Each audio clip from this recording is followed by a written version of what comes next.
Tiempo y dinero. El viejo dicho, el tiempo es oro, no solo es cierto, también tiene varias implicaciones importantes. Entre otras cosas, quiere decir que aquel que tenga la capacidad de retrasar, tiene la capacidad de imponer costes sobre otros, y en algunos casos costes devastadores. Los constructores de viviendas, por ejemplo, a menudo piden préstamos de millones de dólares para financiar la edificación de casas o bloques de apartamentos y deben pagar los intereses de estos préstamos, ya sea que su construcción esté en la fecha concertada o se esté retrasando debido a algún obstáculo legal, o por las decisiones o indecisiones políticas de funcionarios públicos que no tienen ninguna prisa en decidir. Al coste de la construcción en sí se pueden añadir grandes pagos por intereses, mientras que diferentes acusaciones de daños al medio ambiente se investigan o mientras los comisionados de planificación locales discuten entre sí o con los constructores si se le debe requerir al constructor que añada varias instalaciones como jardines, estanques o carriles para bicicletas, para el beneficio del público en general, al igual que para las personas a las que se les venderán las casas o se les alquilarán los apartamentos. Tras comparar los costes de estas instalaciones con los del retraso, el constructor puede que decida construir cosas que ni él ni sus clientes querían especialmente, sobre todo si debían pagar por su construcción. Pero finalmente las tendrán que pagar, ya sea a precios de venta más altos o alquileres más elevados. El coste más alto de todos puede que esté oculto, pero serán construidas menos casas y apartamentos cuando terceros impongan costes adicionales a través del poder del retraso.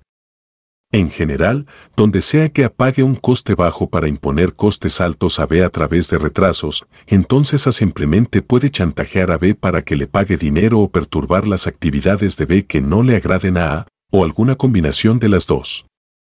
Las lentas burocracias gubernamentales son una queja común en todo el mundo, no solo porque los burócratas normalmente reciben el mismo sueldo ya sea que trabajen rápido o lento, sino también porque, en algunos países, los burócratas pueden incrementar sus ingresos de forma sustancial al aceptar sobornos que aceleran las cosas.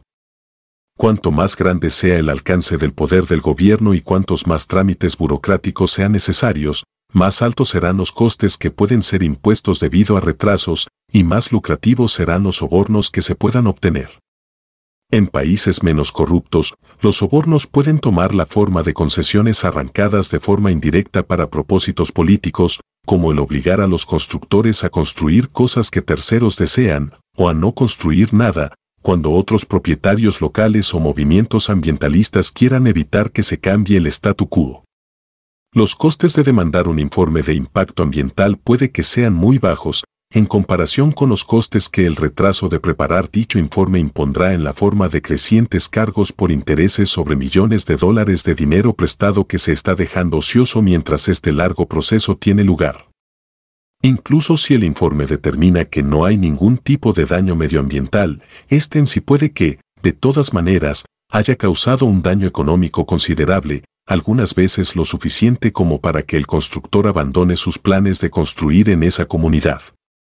Principios similares actúan cuando se trata de regulaciones sanitarias que se aplican a frutas, vegetales, flores y otros bienes perecederos importados. Mientras que algunas regulaciones sanitarias cumplen con funciones legítimas, al igual que lo hacen algunas regulaciones medioambientales, también es cierto que ninguna de las dos, ni ambas, pueden ser utilizadas como herramientas para evitar que las personas hagan algo con lo que una tercera no esté de acuerdo, a través del simple proceso de imponer altos costes por medio de retrasos. El tiempo es dinero en un aspecto más. Simplemente con cambiar la edad de jubilación, los gobiernos pueden ayudar a aplazar el día de la verdad cuando las pensiones que han prometido exceden la cantidad de dinero disponible para pagar dichas pensiones. Puede que se ahorren cientos de miles de millones de dólares al aumentar la edad de jubilación en unos cuantos años.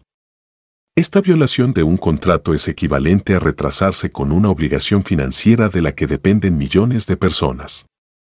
Pero, para aquellos que no se detienen a pensar que el tiempo es dinero, puede que todo pueda ser explicado políticamente en términos completamente diferentes. Cuando la edad de jubilación no es simplemente la de los empleados del gobierno, sino que también incluye la de las personas que son empleadas en el sector privado, el gobierno no solo viola sus propios compromisos, sino que también viola acuerdos realizados con anterioridad entre empresarios y empleados privados. En Estados Unidos, el gobierno tiene explícitamente prohibido por la Constitución cambiar las condiciones de los contratos privados, pero los jueces han interpretado esta disposición constitucional a lo largo de los años, hasta el punto de, prácticamente, haber eliminado su vigencia. Cuando el gobierno ha cambiado los términos de los acuerdos de contratación privada, la situación muchas veces ha sido expresada políticamente como poner fin a la jubilación obligatoria de trabajadores mayores. En realidad, muy pocas veces, si acaso alguna, ha habido requerimientos de jubilación obligatoria. Lo que sí existía era una edad después de la que cualquier negocio ya no tenía la obligación de emplear a aquellos que trabajaban para él. Estas personas eran libres de seguir trabajando donde haya otros que deseen emplearlos, normalmente mientras continuaban recibiendo sus pensiones. Es por eso que un profesor que se retiró de Harvard puede ir a enseñar a uno de los campus de la Universidad de California. Los oficiales militares pueden ir a trabajar para empresas que producen equipos militares, ingenieros o economistas pueden ir a trabajar para empresas de consultoría, y las personas en innumerables otras ocupaciones pueden vender sus habilidades a cualquiera que desee contratarlos. La jubilación obligatoria no existía. Pese a esto, aquellos con buenas habilidades en la retórica política presentaban la falta parcial del gobierno sobre sus propias obligaciones de pagar pensiones a una edad determinada como un valeroso rescate de los trabajadores mayores, y no como una interesada transferencia de miles de millones de dólares en obligaciones financieras del gobierno mismo a los empresarios privados. Algunas veces el tiempo cuesta dinero no como una estrategia deliberada, sino como una consecuencia de los retrasos que surgen de un callejón sin salida generado entre individuos o grupos enfrentados que no pagan ningún precio por no llegar a un acuerdo. Por ejemplo, una disputa sobre cómo se debía construir un nuevo arco del puente de la bahía en San Francisco produjo retrasos que terminaron costando a California $81 millones adicionales antes de que la construcción continuase en 2005. Recordar que el tiempo es dinero es, entre otras cosas, una defensa contra la retórica política, al igual que un importante principio económico en sí mismo.